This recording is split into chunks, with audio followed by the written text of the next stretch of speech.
जय हिंद। अगले वीडियो में हमने आपको बताया था कि ज्ञानेंद्रिय होती क्या है, ज्ञानेंद्रिय किसे कहते हैं और ज्ञानेंद्रिय के कितने प्रकार होते हैं। और हमने त्वचा के बारे में भी पढ़ाया था कि त्वचा किसे कहते हैं, त्वचा हमारे शरीर कैसे रक्षा करता है, इसके बारे में भी हमने आपको बताया था। तो आज हम कान के बारे में बताएंगे। किसके बारे में जानकारी लेंगे? कान के बारे में। अब देखिए कान होता क्या है।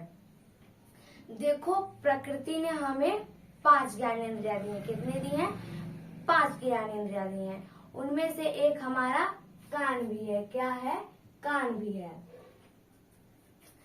कान को श्रवण संतुलन अंग भी कहा जाता है। जो कान है इसको हम श्रवण संतुलन अंग भी कहते हैं। श्रवण का मतलब इसका काम सुनना होता है। और संतुलन का मतलब होता है कि इसका काम शरीर का संतुलन बनाए रखना होता है। जो कान है इसके 3 भाग होते हैं। कितने भाग होते हैं? 3 भाग होते हैं। पहला देखिए बाह्य कान। बाह्य कान को हम इंग्लिश में एक्सटर्नल ईयर कहते हैं और मध्य कान को हम इंग्लिश में मिडिल ईयर कहते हैं और आंतरिक कान को हम इंग्लिश में इंटरनल ईयर कहते हैं। क्या कहते हैं? इंटरनल ईयर कहते हैं। अब देखिए हमारा बाह्य कान।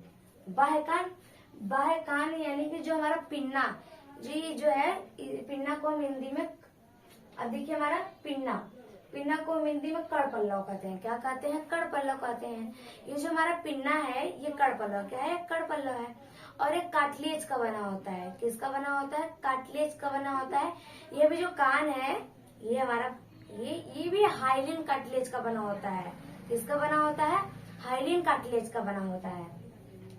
और अर्धकीप यानी कि आधे कीप के समान होता है। यानी जैसे कि आप लोग देखे होंगे कि जब आप राई का तेल लेने जाते हैं तो दुकानदार पहले जब वो डब्बे के ऊपर कीप डालता है तो उसके बाद वो तेल डालता है। क्या डालता है? पहले वो कीप डाल देता है डब्बे के ऊपर, फिर उसके बाद तेल डालता है ताकि जो तेल है वो गिरे ना। तो उसी तरह जो हमारा कान है ये अर्धकीप यानी कि आधे कीप के समान होता है। जब ये कान और ये जो दोनों कान है जब इसको हम एक मतलब सटा देंगे तो ये पूरा एक कीप बन जाएगा। क्या बन जाएगा? पूरा का पूरा कीप बन जाएगा। और देखिए एयर कैनाल ये जो हमारी कान की नली गई होती है ये, इसी को हम एयर कैनाल कहते हैं। क्या कहते हैं? एयर कैनाल कहते हैं। इसकी लंबाई 2.5 सेमी होती है। जो एयर कैनाल है ये वाली नली, इसकी लंबाई 2.5 सेमी होती है। कितनी होती है? 2.5 सेमी होती है। और देखिए हमारा एयर ड्रम जो कान का पर्दा होता है उससे हम एयर ड्रम कहते हैं। क्या कहते हैं? एयर ड्रम कहते हैं। जैसे कि देखिए ये हमारा क्या है? ये हमारा कान का पर्दा है। क्या है? कान का पर्दा। इसी को हम इंग्लिश में एयर ड्रम कहते हैं। और देखिए जो हमारा कान का पर्दा है ये पारदर्शी होता है। क्या होता है? पारदर्शी होता है। यानी कि पारदर्शी का हम एक उदाहरण दे देते हैं। यानी कि कोई वस्तु इस पार से उस पार दिखाई देती हो, यानी कि हम इस बगल से देखें लेकिन हमें उस बगल का दिखाई दे, उसे हम पारदर्शी कहते हैं। उसी तरह हमारा जो कान का पर्दा है एयर ड्रम, यह भी पारदर्शी होता है क्योंकि यह हमें इस पार से उस पार दिखाई देता है, इसीलिए। अब देखिए हमारा क्या है? दूसरा मध्य कान को हम इंग्लिश में मिडिल ईयर कहते हैं। अब देखिए हमारा ऑक्सिकल कहते किसे हैं? हड्डियों के समूह को हम ऑक्सिकल कहते हैं। क्या कहते हैं? हड्डियों के समूह को हम ऑक्सिकल कहते हैं। और जो हमारा ऑक्सिकल है इसमें 3 हड्डियां पाई जाती हैं। कितनी हड्डियां पाई जाती हैं? 3 हड्डियां पाई जाती हैं। देखिए जो हमारा कान का मध्य भाग है, ये जो हड्डियां आप देख रहे हैं ये हमारा, इसे हड्डियों के समूह को हम ऑक्सिकल कहते हैं। क्या कहते हैं? जो ये हड्डियां हैं इन्हीं के समूह को हम ऑक्सिकल कहते हैं। और उन जो हड्डियां हैं उनको हम शॉर्टकट में EMIS भी कहते हैं। क्या कहते हैं? उनको शॉर्टकट में हम EMIS कहते हैं। तो देखिए EMIS का अगर हम पूरा नाम बताएं तो ये तीनों हड्डियों के नाम बन जाएंगे। क्या बन जाएंगे? EMIS हमारा शॉर्टकट है। तो देखिए हम EMIS मतलब होता क्या है, उन हड्डियों के नाम देखते हैं। EM से हो गया हमारा मेलियस आई से इनकस और एस से स्टेप्स, ऐसे स्टेप्स। तो हमारा क्या हो जाएगा, मेलियस इनकस स्टेप्स। क्या हो जाएगा, मेलियस इनकस स्टेप। तो जब हम उसको शॉर्टकट में बोलेंगे तो हम उसको बोलेंगे EMIS। जब हम हड्डियों को शॉर्टकट में बोलेंगे तो हम क्या बोलेंगे, EMIS बोलेंगे। और ये जो ऑक्सिकल है, ये आवाज को बढ़ाने का काम करता है। क्या करता है, आवाज को बढ़ाने का काम करता है। यानी कि जब ध्वनि, यानी कि जब आवाज पिन्ना में आती है तो पिन्ना से होते हुए एयर कैनाल से होते हुए एयर ड्रम में आती है। किस में आती है, एयर ड्रम में आती। तो एयर ड्रम से हमारा ऑक्सिकल संपर्क होता है। क्या होता है, ऑक्सिकल संपर्क होता है। इसलिए ऑक्सिकल जब एयर ड्रम में कंपन होता है तो ये जो हमारे ऑक्सिकल है, जो तीनों हड्डियां हैं, इनमें भी कंपन यानी वाइब्रेशन होने लगता है। क्या होने लगता है, वाइब्रेशन होने लगता है। तो जिसके कारण ये जो ऑक्सिकल है, ये आवाज को बढ़ा देते हैं। क्या करती हैं, आवाज को बढ़ा देती हैं। अब देखिए हमारा यूस्टेशियम। क्या है, यूस्टेशियम। यह एक ट्यूब नलिका होती है। क्या होती है, ट्यूब नलिका होती है।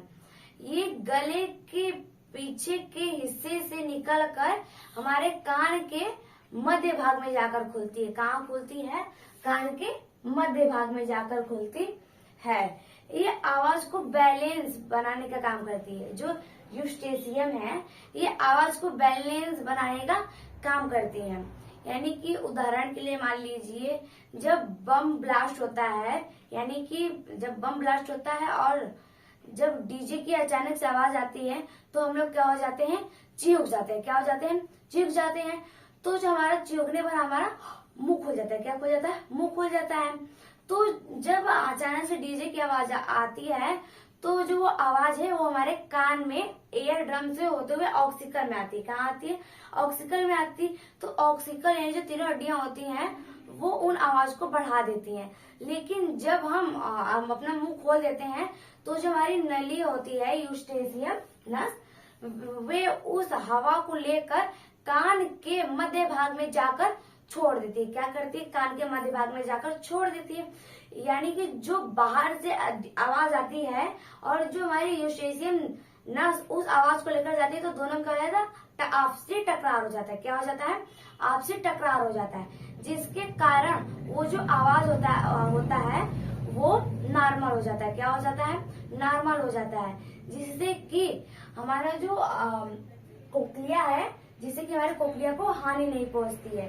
तो ये जो यूस्टेशियम नली है, ये आवाज को बैलेंस बनाने का काम करता है और यह हमारे कोक्लिया की रक्षा करता है। किसकी रक्षा करता है, कोक्लिया की रक्षा करता है। इसलिए यूस्टेशियम को कोक्लिया का बॉडी गार्ड भी कहा जाता है। यानी कि बॉडी गार्ड यानी रक्षक भी कहा जाता है। अब देखिए हमारा तीसरा, आंतरिक कान। आंतरिक कान को हम इंग्लिश में इंटरनल ईयर कहते हैं। क्या कहते हैं, इंटरनल ईयर कहते हैं। जो हमारा आंतरिक कान है, इसमें कोक्लिया होता है। क्या होता है, कोक्लिया होता है। जो कोक्लिया है ये शंख के आकार का होता है। किसका होता है, शंख के आकार का होता है। और ये जो हमारा कोक्लिया है, इसमें तरल पदार्थ भरा होता है। क्या भरा होता है, तरल पदार्थ भरा होता है, और तरल पदार्थ भरा होता है। अब देखिए हमारा EMIS।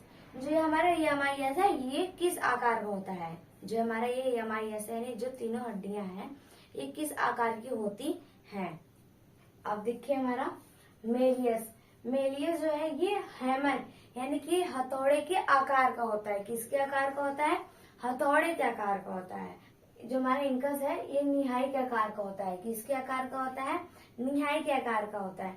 जिससे कि आप जब विश्वकर्मा के पास आते हैं किसी चीज पर धार चढ़ाने के लिए, तो जो विश्वकर्मा है वे उस वस्तु को भट्टी में डालते हैं। किसमें डालते हैं, भट्टी में डालते हैं। जब वो गर्म हो जाता है, फिर उसको निहाई पे लाकर पीटते हैं। किस पर लाकर पीटते हैं, निहाई के पर लाकर पीटते हैं।